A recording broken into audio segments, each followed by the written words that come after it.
नमस्कार दोस्तों, आप सभी लोग का स्वागत है मेरे चैनल अनमोल एसेट पे। दोस्तों, इस पे बैंकिंग से रिलेटेड, फाइनेंस से रिलेटेड बहुत सारी वीडियोज़ मैं लाता रहता हूँ। तो आप अगर स्टॉक मार्केट, शेयर मार्केट और अगर आप म्यूचुअल फंड, एलआईसी या बैंकिंग के किसी भी फैसिलिटी के बारे में आप जानना चाहते हैं तो आप हमारे चैनल को सब्सक्राइब कर सकते हैं। तो दोस्तों, आज हम बैंकिंग के एक बहुत ही इंपॉर्टेंट टॉपिक को कवर करने वाले हैं, ओवरड्राफ्ट फैसिलिटी के। इसके बारे में तो हम सभी जानते, सुना होगा, लेकिन शायद ही हम इसके बारे में पूरी डिटेल जानते होंगे। तो चलिए आज हम इसके बारे में पूरी डिटेल जानते हैं। तो सबसे पहले हम एक बात करते हैं कि दोस्तों, हम एक ऐसी लाइफ में रहते हैं जहाँ पे ज़्यादातर लोग सैलरी के ऊपर डिपेंडेंट होते हैं या कोई अपना बिजनेस कर रहा होता है। लेकिन पैसे की ज़रूरत ऐसी है कि कभी भी सर्टेन आ सकती है, आपको ये कोई फिक्स नहीं होता है। कभी भी आपको इमरजेंसी में कुछ पैसों की ज़रूरत पड़ सकती है। अब इस टाइम पे आप क्या करेंगे? आपके पास अगर पैसे के दो ही ऑप्शन है, या तो आप अपने रिश्तेदार दोस्तों के साथ कुछ पैसे ले लें और अपना काम चला लें।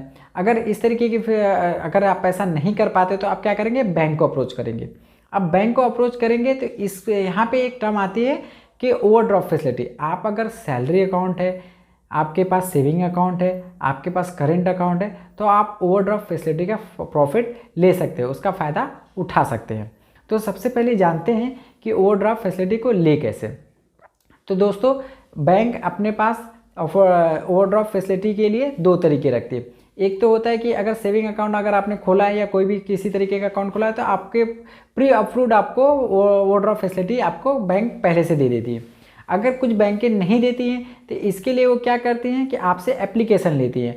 अब ये एप्लीकेशन आप ब्रांच पे जाके भी कर सकते हैं और आप ऑनलाइन भी कर सकते हैं। दोनों तरीक़ों से आप इसका एप्लीकेशन कर सकते हैं। लेकिन दोस्तों, एप्लीकेशन करने से पहले ये ज़रूर जान ले कि इसकी प्रोसेसिंग फ़ीस क्या होगी, क्योंकि दोस्तों ये बैंक टू बैंक वेरी करता है।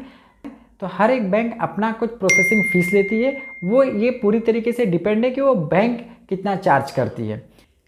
एनबीएफसी बैंकों के अंदर भी सेम फैसिलिटी मिलती है, आप वहाँ से भी इसे ले सकते हैं।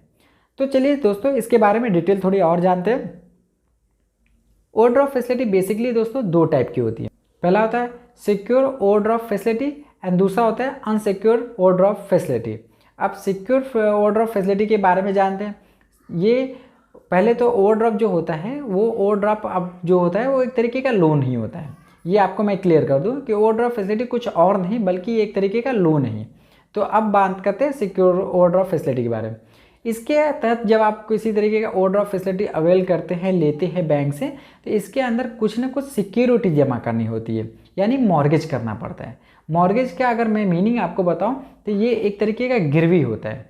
मतलब कुछ ना कुछ जो एसेट क्लास आपके पास पड़े हैं उसको आपको बैंक को देना होता है और उसके बदले में आपको बैंक पैसे देती है। फॉर एग्जाम्पल, जैसे आपका कोई फिक्स डिपॉजिट हो गया, किसी तरीके का शेयर हो गया, बॉन्ड हो गया, म्यूचुअल फंड हो गया, स्टॉक हो गया, इस तरीके की कोई भी एसेट जो आपके पास पड़ा है आप उसे बैंक को दे सकते हैं। उसके बदले में आप ओवरड्राफ्ट फैसिलिटी ले सकते हैं। इसके लिए जब जो भी पैसा आप लेते हैं उस पर कुछ रेट ऑफ इंटरेस्ट बैंक आपसे चार्ज करती है। हो सकता है प्रोसेसिंग फीस भी चार्ज करें, ये डिपेंड ऑन करता है बैंक टू बैंक।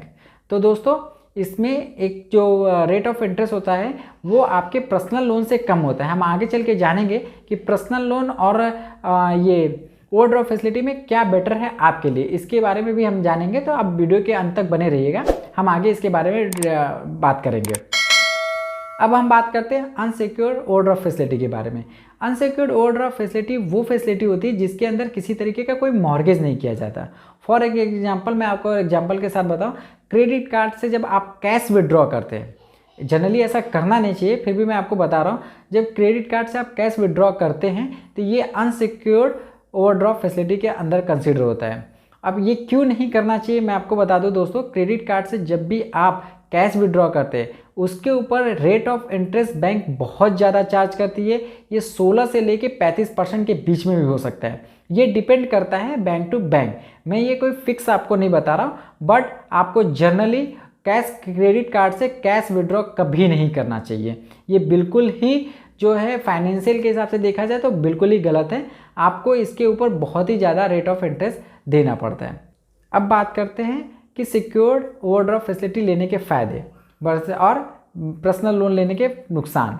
तो दोनों दोस्तों, अगर आप पर्सनल लोन लेने की सोच रहे हैं तो दोस्तों मैं इसकी सलाह बिल्कुल नहीं दूंगा। उसकी जगह पे आप ओवरड्राफ्ट फैसिलिटी लीजिए।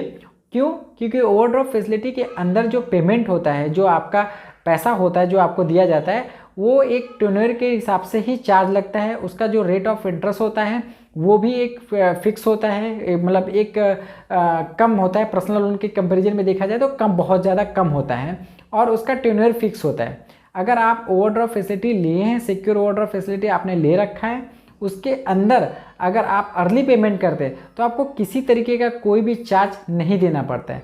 जबकि अगर आप अनसिक्योर आप पर्सनल लोन लेते हैं और अर्ली पे करते हैं तो आपको एक चार्ज, अर्ली पेमेंट चार्ज लगता है, जो हर एक बैंक चार्ज करती है।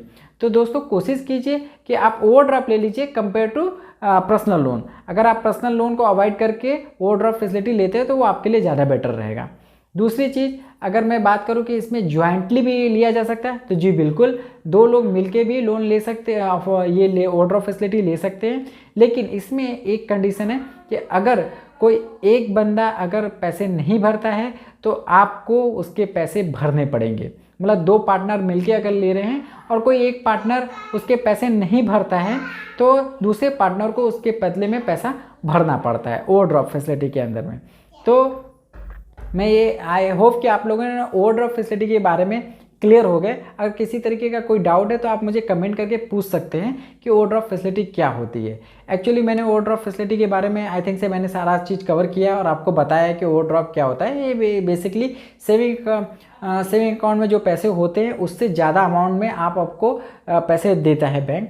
और आप अगर सैलरी अकाउंट वाले हों तो ये और भी अच्छी बात होती है कि सैलरी अकाउंट वाले जो होल्डर्स होते हैं उनको उनकी सैलरी का मंथली सैलरी, सपोज कीजिए कि अगर मेरी मंथली सैलरी 50,000 रुपये मेरे अकाउंट में आ रही है तो उसका 2 to 3 टाइम आपको जो है ये ओवरड्राफ्ट फैसिलिटी बैंक प्रोवाइड करती है। फॉर एग्जांपल अगर मेरी सैलरी 50,000 है तो मुझे 1 लाख से 1.5 लाख रुपए तक का ओवरड्राफ्ट फैसिलिटी बैंक ऑफर कर सकता है, बट ये डिपेंड करता है बैंक टू बैंक। तो आई थिंक मैंने ओवरड्राफ्ट से रिलेटेड सारी चीज़ें आप लोगों को क्लियर कर दी हैं। अगर किसी तरीके का कोई डाउट है तो आप वीडियो में मुझे कमेंट करके पूछ सकते हैं और इस चैनल को दोस्तों सब्सक्राइब कीजिए। अगर कोई भी इन्फॉर्मेशन आपको लगी कि इसमें वीडियो में दी गई इन्फॉर्मेशन अच्छी है तो दोस्तों वीडियो को लाइक करें, अपने दोस्तों के साथ शेयर करें और चैनल को सब्सक्राइब करना ना भूलें। नमस्कार।